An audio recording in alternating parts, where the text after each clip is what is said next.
बच्चों, welcome to New Direction Classes. बच्चों, आज हम इस लेक्चर वीडियो में क्लास 10 साइंस का चैप्टर 6 लाइफ प्रोसेसेस के बारे में डिटेल में डिस्कस करेंगे। बच्चों, चैप्टर की स्टार्टिंग में देखेंगे, उसमें कुछ क्वेश्चंस किए हुए हैं कि कोई भी एनिमल, प्लांट या फिर कुछ भी अलाइव है या नहीं, वो लिविंग है, नॉन लिविंग है, सजीव है, निर्जीव है, तो हमें पता कैसे चलेगा। तो ह्यूमन बीइंग के केस में आप बोलेंगे कि अगर हम किसी को चलते देखते हैं तो हमें पता चलता है कि वो जीवित है, वो अलाइव है। एनिमल्स के केस में आप बोलेंगे, कुत्ते को आप भौंकते देखते हैं तो, या फिर गाय या फिर भैंस को चरते देखते हैं तो आप बोलेंगे कि वो सजीव है, वो जीवित है। तो बच्चों, आपने जब उसकी गति को तो देख के आपने बता दिया कि वे है, मतलब वो गति कर रहे हैं, वो मोशन में है, इट मीन्स वो अलाइव है। लेकिन उस टाइम क्या होता है जब वो सो रहे होते हैं, तो क्या वो नॉन लिविंग है, वो जीवित नहीं है? ऐसा तो नहीं होता है, तो कुछ एक्सेप्शन भी है। ऐसे ही बच्चों, प्लांट्स में आप बोलेंगे कि जो ग्रीन कलर के प्लांट्स हैं वो अलाइव है, लेकिन उन प्लांट्स का क्या जो कि ग्रीन, जिनके लीव्स जो है वो ग्रीन नहीं होती हैं, येलो होती हैं, रेड होती हैं, तो ऐसा तो नहीं है कि वो नॉन लिविंग है। ओके, तो कुछ एक्सेप्शन भी है। और अगर आप ग्रोथ को भी देखते हो तो ग्रोथ में कुछ ऐसे प्लांट्स भी होते हैं जिनका ग्रोथ होता ही नहीं है, छोटे ही होते हैं, उस पर फ्रूट्स, वेजिटेबल्स जो भी आने होंगे वो आएंगे, लेकिन वो बड़े नहीं होते, उनकी ग्रोथ वैसी ही होती है, तो क्या वो अलाइव नहीं है? ऐसा तो नहीं है ना। तो ऐसे कुछ केसेस हैं। अब हम इस चैप्टर के बारे में और आगे पढ़ते हैं। ये है क्या बच्चों? Living organism are well organised structure, they can have tissue have cells have smaller components in them and so on. Because of the effect of environment, this organized order nature of living structures is very likely to keep breaking down over. If order breaks down, the organism will no longer be alive. So living creatures must keeping repairing and maintenance their structure. बच्चों, जो living organism है इसका well organised structure होता है। Okay, इसमें tissues होते हैं, cell होते हैं। ओके, सेल मिलके टिश्यू बनाते हैं, टिश्यू मिलके ऑर्गन बनाते हैं। ओके, तो ये टाइम पे बच्चों इनमें कुछ चेंज आता है, ये टूटते हैं फिर नए बनते हैं, ऐसा कुछ होते रहता है। अगर ये ना हो, अगर ये होना बंद हो जाए, अगर वो ब्रेक डाउन ना हो, तो वो ज़्यादा टाइम तक वो जीवित नहीं रहेगा। ओके, वो ज़्यादा टाइम तक सर्वाइव नहीं कर पाएगा, डेड हो जाएगा। इसलिए लिविंग क्रिएचर को रिपेयरिंग की ज़रूरत होती है, उसको मेंटेनेंस की ज़रूरत होती है टाइम टू टाइम। मेंटेनेंस होता है तो ऐसा नहीं है कि बच्चों किसी पर्टिकुलर टाइम पे होगा या फिर किसी पर्टिकुलर प्लेस पे। अब ऐसा तो नहीं है कि अगर आपका हाथ कट गया या फिर चोट लग गया, कोई भी प्रॉब्लम है बॉडी में, तो आप वो सोएंगे तभी वो होगा, रिपेयर होगा, या फिर जब आप बैठेंगे तभी। ऐसा तो कुछ नहीं है। वो जब आप क्लासरूम में बैठे हो या फिर सो रहे हो, तो ये जो काम होता है चलता रहता है। जैसे आपका हाथ कट गया तो आप बस वहाँ पे आप मेडिसिन, एंटीबायोटिक कुछ भी ले सकते हैं, लगा सकते हैं, ताकि वो इसलिए लगाते हैं ताकि जो प्रोसेस है ये जल्दी हो। ऐसा तो नहीं है कि आपने वो एंटीसेप्टिक लगाया और लगाते ही जहाँ पे चोट लगा था वो जस्ट ही ठीक हो गया, ऐसा नहीं होता है। वो जो उसको ठीक होने का जो प्रोसेस है ये अंदर से है, अंदर से होगा, ये बॉडी अंदर से खुद ब खुद ठीक करेगी उसे। तो ऐसा तो नहीं है कि इसके लिए आप जब बैठे हो या फिर सो रहे हैं, ऐसे ये एवरी टाइम हमेशा होते रहता है। ओके, मेंटेनेंस प्रोसेस है, ये सब जो हो रहा है इसी को लाइफ प्रोसेस कहते हैं। ओके बच्चों, अब आप सोचेंगे कि मेंटेनेंस की ज़रूरत ही क्यों है, हमें क्यों मेंटेनेंस की ज़रूरत है। Okay, this maintenance process are needed to prevent damage and break down, energy is needed for them. बच्चों, मेंटेनेंस की ज़रूरत इसलिए पड़ती है क्योंकि कभी कहीं हमें चोट लग गया, फिर कोई भी बॉडी का पार्ट डैमेज हो गया, कोई भी प्रॉब्लम है, तो उसको ठीक करने के लिए अब इसके लिए एनर्जी चाहिए। ओके, तो ये एनर्जी आती कहाँ से है? Energy is needed for them. This energy come from outside the body of the individual organism. ये बच्चों जो एनर्जी है ये बॉडी के बाहर से आती है। ओके, हमें जो हम खाना खाते हैं, so there must be process to transfer a source of energy from outside the body of organism is to grow additional raw material will also be needed for from outside. तो बच्चों, इसके लिए हमें बाहर से कुछ देना होगा, लेना होगा हमें उसमें, ताकि हमें एनर्जी मिले, और ये एनर्जी फिर हमारी जो कोई भी ब्रेकडाउन हुआ है या फिर कुछ भी प्रॉब्लम है उसे ठीक करने में हेल्प करती है। अब तो ये एनर्जी हमारे अंदर जाएगी कैसे, इसके लिए भी प्रोसेस है। ओके, हमें खाना खाना पड़ता है और ये हम किस रूप में लेते हैं, हम रॉ मटेरियल्स के रूप में। Raw material will also be needed for outside, ये हमें बाहर से चाहिए raw material. Since life on earth depends on carbon based molecule, most of the food source are also carbon based molecule। आपको बच्चों हमने 4th चैप्टर में भी पढ़ा था कि जितने भी अर्थ पे मोस्टली चीज़ें जो हैं उसमें से मतलब बहुत सारी चीज़ें ऐसी है जिसमें कार्बन थोड़ा बहुत होता ही है, कार्बन बेस्ड ही होती हैं। Okay, depending on the complexity of this food sources different organism can them use different kind of nutrition process. अब बच्चों हम खाना खाते हैं, अब ये बच्चों उन जो भी कोई भी प्लांट्स हैं या एनिमल हैं, हम हैं, तो ये हमारे ऊपर डिपेंड करता है कि हम वो फूड कैसे लें। हमें जो एनर्जी चाहिए, एनर्जी के लिए हमें जो रॉ मटेरियल लेना है तो हम कैसे लें, तो वो अलग अलग तरीके से अलग अलग जो भी हैं प्लांट्स हैं, एनिमल्स हैं और हम भी लेते हैं। The process of acquiring oxygen from outside the body and to use it in the process of breakdown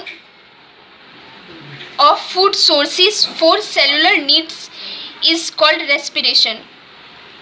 बच्चों जो प्रोसेस है, देखिए हम बाहर से हम ऑक्सीजन लेते हैं, ये ऑक्सीजन हम क्यों लेते हैं, ये ऑक्सीजन जब हमारे शरीर में जाता है तो हमने जो खाना खाया है उसके ब्रेकडाउन में हेल्प करता है, उसके बाद ये हमारे सेल्स के द्वारा इसका यूज़ होता है। ओके, तो इसे यूज़ कर जो ऑक्सीजन हम लेते हैं बाहर से और जाने के बाद जो ये सारा प्रोसेस होता है रेस्पिरेशन कहते हैं इसी को। ओके बच्चों, energy is needed to maintain a state of order in our body. बच्चों हमें एनर्जी की ज़रूरत पड़ती है, कोई टूट फूट हो गई बॉडी में, कोई ब्रेकडाउन हो गया या फिर कोई भी प्रॉब्लम है तो उसे ठीक करने के लिए, हमारी बॉडी को मेंटेन रखने के लिए। The source of energy and material is the food we eat. तो ये सोर्स क्या है बच्चों, हमें जो एनर्जी चाहिए कहाँ से मिलते हैं और क्या लेते हैं, इसके लिए हमें खाना खाना होता है। हम फूड वी ईट, हम खाना खाते हैं जिससे कि हमें एनर्जी मिलती है। Okay, the general requirement for energy and material is common in all organism but it is fulfilled in different ways। बच्चों आपको पता है हमें एनर्जी चाहिए, उसके लिए हमें फूड चाहिए, तो सब ऐसा एनिमल्स, प्लांट्स और हम में भी सबको फूड चाहिए होता है। तो ये तो एक ही है कि भाई हमें फूड लेना है, लेकिन ये अलग अलग वे से ये जो ज़रूरत है फूड की प्लांट्स में, वो प्लांट्स अपनी इस ज़रूरत को अलग तरीके से पूरी करते हैं, हम अलग तरीके से और एनिमल्स अलग तरीके से। ओके, ये उन पर डिपेंड करता है। Some organism use simple food materials obtained from inorganic sources in the form of carbon dioxide and water. बच्चों कुछ ऑर्गेनिज्म ऐसे हैं कि जो अपनी एनर्जी के लिए जो एनर्जी चाहिए, एनर्जी के लिए जो फूड चाहिए, फूड मटेरियल चाहिए, उसके लिए इनऑर्गेनिक सोर्स की हेल्प लेते हैं, कार्बन डाइऑक्साइड और water. This organism The autotrophs include green plants and some bacteria, other organism।